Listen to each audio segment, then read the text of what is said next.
नमस्कार। मैं प्रतीश कुमार खरे एक बार फिर से आपसे बातचीत करने के लिए तैयार हूँ। और आज का विषय है सोहनलाल द्विवेदी जी की कविता। और जब सोहनलाल द्विवेदी जी का नाम ले रहा हूँ तो एक कविता जो उनकी बहुत ही चर्चित है, प्रचलित है, और उस कविता के साथ जो नाम जुड़ गया है वो हरिवंश राय बच्चन जी का। और मैं समझता हूँ कविता कुछ लोगों ने तो समझ लिया होगा किस कविता के बारे में मैं बात करने वाला हूँ। और मैं सोहनलाल द्विवेदी जी के बारे में आपको बताऊँ और उसके पहले मैं वो कविता पढ़ना चाहता हूँ। जो कविता अक्सर आपने देखा होगा व्हाट्सएप में, गूगल में, और आपका जो जितने भी मीडियाज़ हैं उनमें दिखता रहता है, इंस्टाग्राम में, फेसबुक में लोग कोट करते रहते हैं। बड़ी अच्छी कविता है, बड़ा लोगों को बल भी देती है ये कविता। तो मैं उसके बारे में आपसे बात करूँगा कि ये कैसे उनके नाम से प्रचलित हो गई और सोहनलाल द्विवेदी जी का नाम फिर उसको अमिताभ बच्चन को क्लैरिफिकेशन देना पड़ा, और वो सब बातें करेंगे आपसे। पहले मैं कविता पढ़ता हूँ। और कविता इस तरह है। लहरों से डरकर नौका पार नहीं होती, कोशिश करने वालों की कभी हार नहीं होती। नन्ही चींटी जब दाना लेकर चढ़ती है, चढ़ती दीवारों पर 100 बार फिसलती है। मन का विश्वास रगों में साहस भरता है, चढ़कर गिरना गिरकर चढ़ना न अखरता है।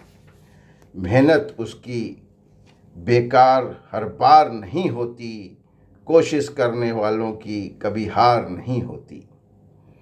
डुबकियां सिंधु में गोताखोर लगाता है, जा जाकर खाली हाथ लौट कर आता है। मिलते न सहज ही मोती गहरे पानी में, बढ़ता दूना विश्वास इसी हैरानी में। मुट्ठी उसकी खाली हर बार नहीं होती, कोशिश करने वालों की कभी हार नहीं होती। असफलता एक चुनौती है, इसे स्वीकार करो। क्या कमी रह गई देखो और सुधार करो। जब तक न सफल हो नींद चैन को त्यागो तुम, संघर्षों का मैदान छोड़ कभी मत भागो तुम। कुछ किए बिना ही जय जयकार नहीं होती, कोशिश करने वालों की कभी हार नहीं होती। कोशिश करने वालों की कभी हार नहीं होती। तो साहब ये जो कविता है आपने भी देखा होगा और समझा होगा कि ये हरिवंश राय जी बच्चन जी की ही लिखी हुई है। तो ये करीब 1915 में अमिताभ बच्चन साहब ने अपने फेसबुक में इसको क्लेरिफाई किया था। ये फेसबुक नंबर 1169 था ये। और उन्होंने लिखा था, एक बात आज स्पष्ट हो गई, ये जो कविता है कोशिश करने वालों की कभी हार नहीं होती, ये कविता बाबूजी की लिखित नहीं है। इसके रचयिता हैं सोहनलाल द्विवेदी। कृपया इस कविता को बाबूजी डॉक्टर हरिवंश राय बच्चन के नाम से आप न जानें, ये उनकी लिखी हुई कविता नहीं है। तो इस तरह से उन्होंने अपने फेसबुक में क्लियर किया था। लेकिन उसके बाद भी अभी चल रही है, चलती रह रही है, लोग उसको कोट करते हैं। अच्छी कविता है, लोगों को बल देती है, लोगों को के अंदर उत्साह भरती है, लोगों को सोचने पर मजबूर करती है कि हम यदि असफल हुए हैं तो हमको कैसे आगे बढ़ना है। तो और ये जो एक दीपाली अग्रवाल का भी अमर उजाला में आया था, एक लेख आया था कि सोहनलाल द्विवेदी की वह कविता जो सोशल मीडिया पर हरिवंश राय बच्चन के नाम से मशहूर हो गई, उन्होंने उसमें भी थोड़ा सा डिटेल से समझाया था। और सबसे अच्छा जो मुझे मिला कोरा डाइजेस्ट में मिला, और उसमें मिस्टर रवि सिंह बिष्ट हैं, उनका एक कोई पोस्टिंग थी। तो उन्होंने लिखा था कि मैं दावे से कह सकता हूँ कि ये जो कविता है सोहनलाल द्विवेदी जी की है, और इसके रियल क्रिएटर जो है श्री सोहनलाल द्विवेदी जी हैं। और उन्होंने बताया था कि मैं ये सब क्यों कह रहा हूँ, कि उन्होंने बताया जो उनकी जो पत्नी हैं उनके वो ग्रैंडफादर थे, मतलब ग्रेट ग्रैंडफादर, ऐसे मतलब दादाजी के दादाजी थे। और वो बिंदकी नियर फतेहपुर उत्तर प्रदेश में है, वहाँ के वो रहने वाले थे। तो आज अभी जब आपसे मैं बातें कर रहा हूँ तो मैं सोचता हूँ आपको सोहनलाल द्विवेदी जी के बारे में बताया जाए। जो सोहनलाल द्विवेदी जी का जन्म 22 फरवरी 1906 में, जो बिंदकी, मैंने आपको बताया बिंदकी जो क्षेत्र है वहाँ पे उनका जन्म हुआ था। और उनकी मृत्यु जो कानपुर में 1 मार्च 1988 को 1988 में 82 वर्ष की आयु में हो गई थी। और भारत सरकार ने उनको 1970 में पद्मश्री से सम्मानित भी किया था, जो 4th highest Indian civilian award है। तो उनके ऊपर गांधी जी का बड़ा प्रभाव था।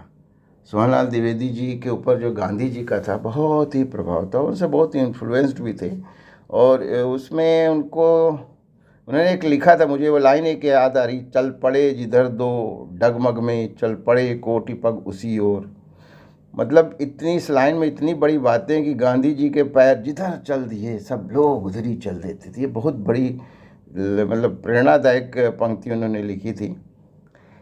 तो अभी जब मैं इस कविता के बारे में ऐसे ही मैं ढूंढ रहा था, कभी कोरा डाइजेस्ट में, कभी गूगल में, और तो ये सब डिटेल मुझे प्राप्त हुआ, तो मैंने सोचा कि आपके साथ इसका श्रेय आपको शेयर करूं इसके साथ। तो कहने का मतलब ये है कि इनकी जो मनमोहक प्रेरणादायक कविता जो है यही नहीं है, एक मुझे बचपन की एक कविता याद आ रही है कि वो हमारे ख्याल से 3rd या 4th या 5th में किसी में है, जस्ट मुझे नहीं याद आ रहा है। और ये पाठ्यक्रम में थी, और आपने सुनी होंगी ये कविताएं, नहीं सुनी तो मैं सुनाता हूँ।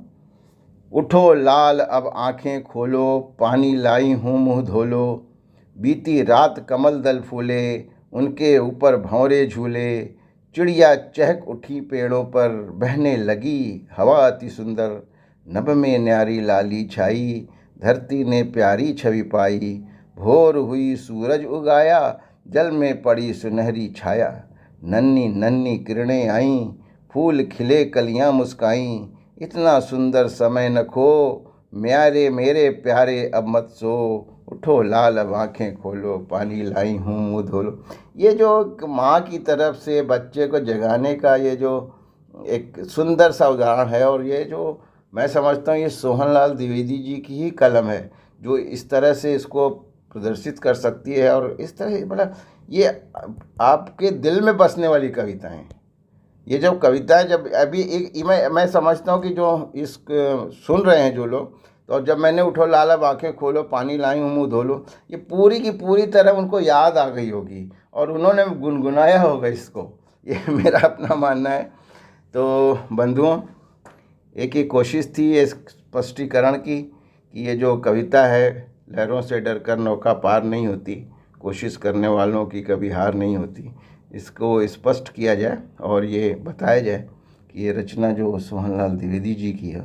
और सोहनलाल द्विवेदी जी किसी उसके परिचय के मोहताज नहीं। मैंने बताया ना कि बचपन में ये जो कविता पढ़ी, उठो लाल अब आँखें खोलो और चल पड़े जिधर दो डगमग में, चल पड़े कोटि पग उसी ओर, गांधी जी के लिए कही गई कविता थी। तो मैं समझता हूँ कि मेरा ये प्रयास आपको अच्छा लगेगा, और यदि अच्छा लगे तो इंतज़ार कीजिए ऐसे ही कुछ और भी पॉडकास्ट आने का। धन्यवाद, नमस्कार, जय हिंद।